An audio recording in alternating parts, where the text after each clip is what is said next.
బషీరాబాద్ మండల ప్రజలందరూ కూడా సుఖ సంతోషాలతో ఉండాలనే ఉద్దేశంతో సోమవారం చండీయాగం నిర్వహించడం జరిగిందని గురుస్వామి శైలుగౌడ అన్నారు. వికారాబాద్ జిల్లా బషీరాబాద్ మండల కేంద్రంలో శ్రీ ధర్మశాస్త్ర అయ్యప్ప స్వామి దేవాలయంలో మాలధారణ చేసిన శైలుగౌడ్ గురుస్వాములు అయ్యప్ప స్వాములు మాజీ ఎమ్మెల్యే ఎం నారాయణరావు మహారాజ్ ఎం రాకేష్ మహారాజ్ ఆధ్వర్యంలో గ్రామం సుఖ సంతోషాలతో ఆరోగ్యాలతో సుభిక్షంగా ఉండాలనే సంకల్పంతో అయ్యప్ప స్వామి దేవాలయంలో శ్రీ నవచండీ పారాయణ సహిత హోమం నిర్వహించడం జరిగిందన్నారు. ఈ కార్యక్రమంలో అయ్యప్ప స్వాముల అధికారులు, ప్రజాప్రతినిధులు తదితరులు పాల్గొన్నారు.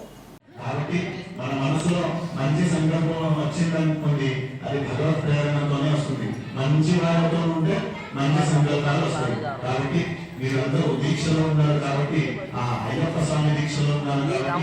మీ ఇంద్రియాలు, మీ బుద్ధి, మీ మనసు చిత్తశుద్ధి అయింది కాబట్టి ఇలాంటి మంచి సందర్భం మన అందరిలో ఆ అమ్మవారు ఇచ్చింది కాబట్టి మనం ఈ రోజు ఈ సంకల్పాన్ని చేసుకుంటున్నాము.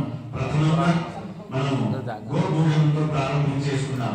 గోపూజన అమ్మవారు అంటే మనం అందరం గోమాత అని పిలుస్తాం అమ్మవారికి. ఎందుకోసం ఇన్ని పశువులు ఉన్నాయి, ఇన్ని పశు జాతులు ఉన్నాయి, అంటే సమూహాలు ఉన్నాయి. కానీ ఆవుకి ఎందుకు పూజన చేసుకున్నామంటే అత్యంత విశేషమైన ఆవు పరోపకారం చేస్తుంది కాబట్టి దానికి పూజన చేస్తాం. మనం కూడా పెద్ద పెద్ద స్వామీజీలు ఉన్నాయి, పెద్ద పెద్ద గురువులు ఉన్నాయి.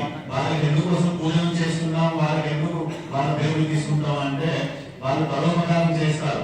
మనది ఏదైనా అవసరం ఉంటేనే వాళ్ళకి పిలుస్తాం. అమ్మ దగ్గరికి మనం ఎందుకు వెళ్తాం? మా అన్నం దొరుకుతుంది కాబట్టి అమ్మ అమ్మ అని పిలుస్తాం. మనకి ఏది దొరకకపోతే అమ్మ అని పిలుస్తామా?